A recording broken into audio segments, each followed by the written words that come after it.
Boring isn't your personality. It's an unpracticed skill. You didn't inherit a dull soul. You simply never learned the mechanics of engaging dialogue. In the same way, someone fumbles at chess without strategy training. Your conversational openings and pivots feel random because you haven't been coached. Recognizing that charisma can be taught reframes being interesting from destiny to choice. Imagine conversation like cooking. You can follow a recipe, learn techniques, and gradually create memorable dishes. Similarly, you can pick up frameworks like how to start with a question, share a small anecdote, then loop back to the listener. Over time, these patterns become second nature, freeing you from anxiety. Suddenly, you're no longer waiting for inspiration. You're applying learned moves. This shift alone can transform how you show up in every social setting. Silence became your enemy. Politeness rules such as wait your turn or don't interrupt often come bundled with no guidance on what to do once you have the floor. Those awkward pauses grow like weeds in a garden, fueling self-doubt instead of creativity. When every lull felt like a failing grade, you started avoiding initiating speech altogether. Yet silence itself isn't hostile. It's neutral ground waiting to be shaped. Learning simple transition phrases.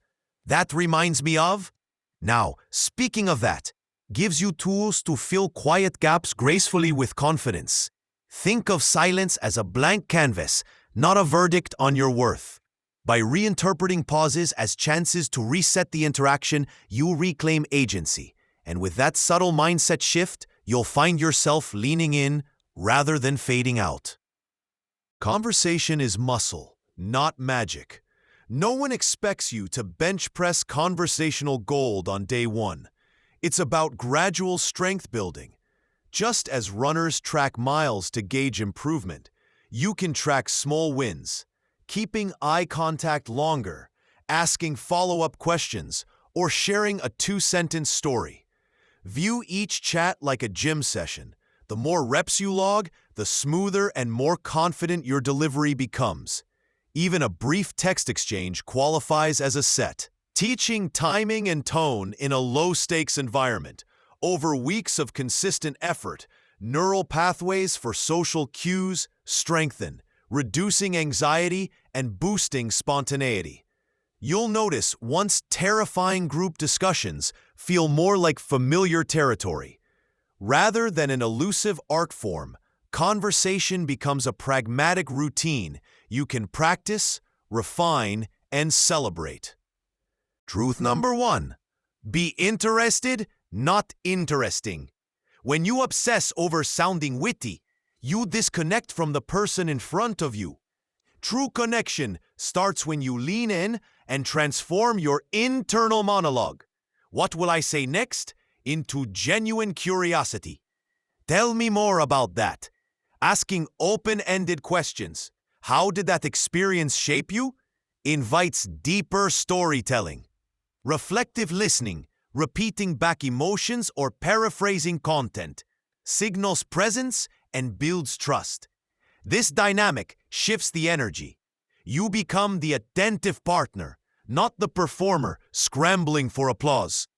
It's a subtle but profound pivot that turns awkwardness into shared discovery. As you practice this at home, work, or social events, you'll find people naturally warm up and offer richer insights. Curiosity, more than any clever line, is the secret fuel of engaging exchanges. Truth number 2. Let go of perfection. Your inner critic often acts like a censor, pausing you at every phrase, but imperfection is what makes us relatable. Mistakes punctuate your humanity. Research shows that people bond more with speakers who display vulnerability than with flawless rhetoricians. So let your voice wobble, your sentences trail off, or your jokes fall flat. Each flub is a chance to laugh, adjust, and connect. When you own your missteps, oops, that came out wrong. What I meant was, You demonstrate confidence and authenticity. Over time, you'll find that the fear of stumbling dissolves because audiences are empathic, not judgmental. Embracing the messy edges of real speech frees you to experiment, learn, and surprise yourself, and it makes conversations far more memorable. Truth number 3. You don't need to dazzle, just be human. People don't need grand narratives, they crave real moments. Share a tiny incident, the barista who remembered your name, the unexpected kindness of a neighbor, or the song that made you tear up on your drive home. These slice-of-life anecdotes invite empathy and build emotional resonance. You don't need elaborate setups. Focus on sensory details, sound, sight, feeling, and genuine emotion. That will draw listeners in more than any punchy one-liner. Each time you let someone glimpse your internal world, you invite them to reciprocate. And as these small stories accumulate, your conversational confidence compounds. You'll discover that simple human experiences often leave the deepest impressions. Detach your worth from responses. Labeling yourself too quiet or not a people person is like wearing armor against potential rejection, but it also cuts you off from real interaction. Your value isn't measured by immediate reactions or applause. Instead, think of each response as data. Did that question spark curiosity? Did that story prompt follow-up? Use these metrics to refine, not to judge yourself.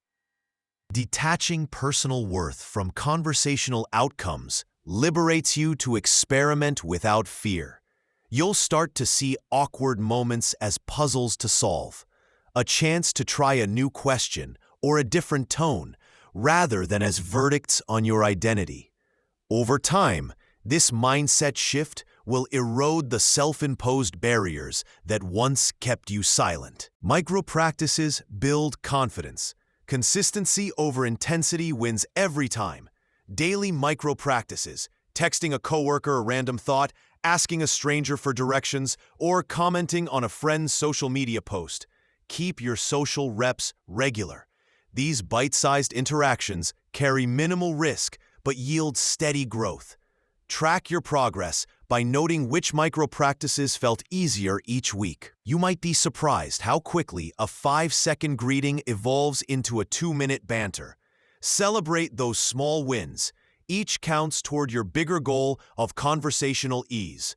Eventually, these micro-habits coalesce into habits of spirited dialogue, ready to deploy whenever the moment calls. Develop storytelling and listening muscles. Effective communication is a two-way street, sharing and receiving. For storytelling, practice structuring a brief moment with context. Last weekend, conflict or discovery, I realized, and takeaway, which made me. Keep these frameworks flexible so they don't sound scripted. On the flip side, listening demands full attention. Tune into tone, body language, and emotion. Mirror back key phrases or summarize points. This demonstration of care deepens rapport. Rotate between sharing and listening seamlessly, treating each as equally important. Over time, you'll notice richer textures in your exchanges, humor, empathy, and insight, all woven together by mutual responsiveness. Embrace the journey. Growth rarely follows a straight line, and conversation is no exception. You'll have ebbs, moments when self-doubt resurfaces, and flows when everything clicks. Honor both by keeping a journal of breakthroughs and setbacks. Reflect monthly on what techniques felt natural and which still require effort. Surround yourself with supportive peers, perhaps a conversation club or trusted friend, to share feedback and encouragement. Remember, each brave question asked, each story risked, and each pause navigated brings you closer to conversational mastery. By choosing curiosity over perfection and presence over performance, you'll not only transform your interactions but also deepen your connections. And that is the true measure of being anything but boring.